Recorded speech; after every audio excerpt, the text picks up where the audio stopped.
tonight is mythical creatures in the Bible. I have read the Bible, bits and pieces. I haven't read all the way through. I mean, from cover to cover. I mean, there are a lot of people out there who, you know, they will say they've read it from cover to cover several times. And, you know, I'll tell you something right now. That if you are one of these people who've read the Bible from cover to cover, every word, and then go, well, I don't like that. I don't like that topic, so I'm just going to forget about it or ignore it. Then you think that these creatures that are in the Bible are real? Then you need to check yourself in for a brain scan. Really, I mean, there is so much weird stuff that's in the Bible from a number of things, like the behemoth. It's in Job, the book of Job, I believe. One of the Bible's oldest books. The behemoth is described as a gigantic, powerful creature that can only be tamed by God. His tail is so large that it moves like a cedar. What the fuck is a cedar? This description led to some creationists to claim that the behemoth is in fact a biblical era dinosaur, which, carbon dating aside, the creature is mentioned having a navel, would rule out that an egg-hatched lizard. In Jewish tradition, the behemoth is a primeval earth monster, a symbol of chaos. Less imaginable scholars have suggested that the behemoth is simply a poetic description of a real creature, the hippopotamus. That's what the Bible people hate, that, you know, explaining what the things are in the Bible. You know, the whole thing here, it's totally ridiculous. There's also, if you've ever read the book of Daniel, they've got monsters with wings, with a head of a lion, wings of an eagle, creatures that have multiple heads. I mean, the guy, the story of Daniel reads like someone who's been on drugs. If you think that any of that is fucking true, you're on drugs. Really. I mean, these creatures don't exist. If they were doing a poetic recreation of some other animals, if you go out to anywhere and you say you want to buy a unicorn statuette or whatever, it's usually a horse with a horn on the head. Well, they're saying that the animal may actually be closely related to a cow, which just happened to have one horn, which went extinct. So those beautiful pictures of unicorns and horses with the horn on the head, you know, that should really should be something that looks more like a cow with a single horn on its head. That's not so attractive now, is it? So unicorns don't exist, and all these other creatures don't exist because they're made up, or they're basically a writer's embellishment of something that was natural. It's a storybook, people. It's a storybook. It's something that people put out there, so they try to up-one each other. They're trying to create a new story, the Jesus story, the animals, the weird creatures. These are stories, nothing to go by. If we had put out a book of Star Wars at the same time that the Bible came out, remove the Bible, people would be worshiping Darth Vader or Luke Skywalker.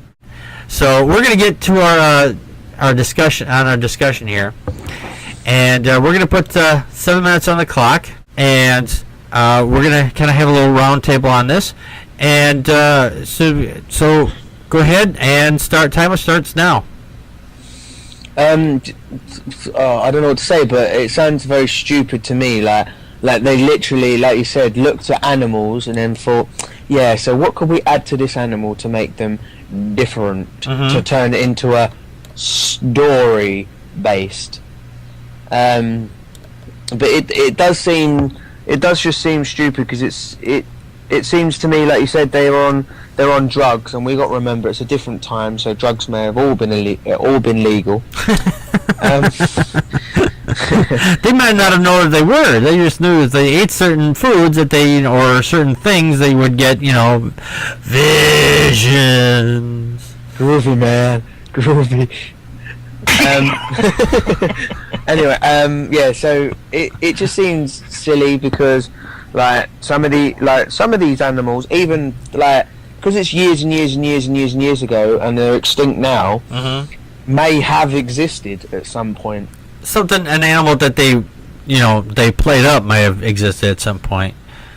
Yeah, but so it might be the fact that we're looking at it going, yeah, they would have never existed, but there might just be no evidence that they existed because. Well, if there's no evidence, then they most likely didn't. That's how evidence works. Well, I was just about to, but I was going to say as well that they might have just because you've got to say that the records wouldn't have been very good or kept very well back then. That's very possible too. So there may have been evidence, but nothing that we can actually prove to say that they were there. Yeah, well, horses with lions' heads, like the 2 million horsemen in the Book of Revelation of Daniel. This is that not to be confused with the Book of Revelation, where they have the 4 horsemen of death, war, famine, and pestilence.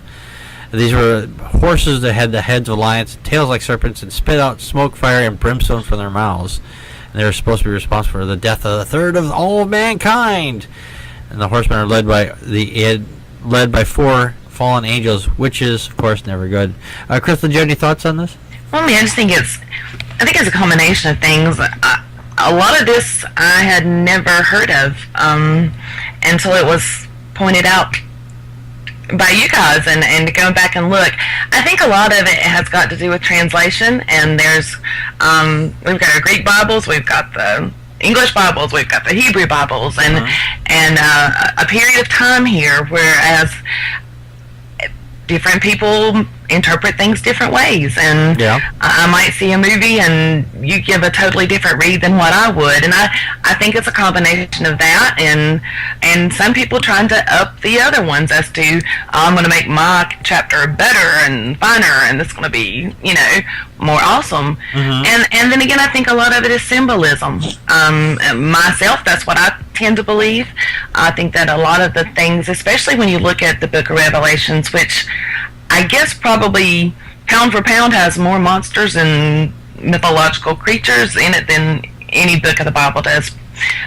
I think that is a lot of symbolism. Well, then how do you? That's I always have to go by this yardstick. How do you tell which is symbolism and which isn't? For example, like the Leviathan. There is evidence of the fact that this might just been a poetic description of a crocodile. Although crocodiles don't breathe fire. But I mean, if you look at a crocodile, it looks like that could be misconstrued as a dragon.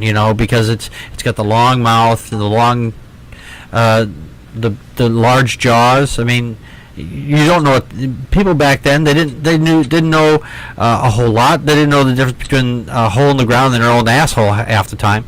So they would just make shit up. They go, it's a dragon. Yeah, it's got a long tail. It's got 4 legs. It's scaly. It's a dragon. It was probably just like fucking crocodile in many cases, or what we consider dragons are Komodo dragons, and those are lizards basically with the long forked tongue and the whole 9 yards. I don't know that you do know. Me personally? No, I don't know that anybody could say whether you would say that it was symbolicism or if it was somebody embellishing the truth, or is it a matter of what we use as the English word of crocodile was not the word for crocodile then? There is no way to tell. Oh, yeah. It comes down to what you're going to believe. Yeah, the thing is, we should not use the Bible as a book of science in any way, shape, or form.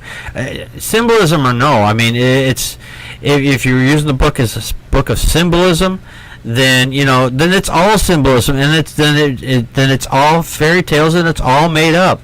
I mean, if you look at a comic book of Superman, it's those, you can count that as symbolism too. Superman is a symbolization of the United States, supposedly, and all the other bad guys are symbolizations of alternate countries, other countries that are basically against us. I mean, the Justice League, the whole 9 yards, they're all basically symbols of something or representations of something else. But we don't take Superman real, because we know better, because we know that the book is made up. All books are made up. Anybody that says the word according to somebody else, you couldn't get that through a you couldn't get that through a court of law because it just wouldn't fly. No, but I don't need to put it through a court of law. And I may take something out of the Superman book. Okay, granted, I may have every fiber in my body saying it is fiction, it is not real. But that does not mean that I do not take something out of that.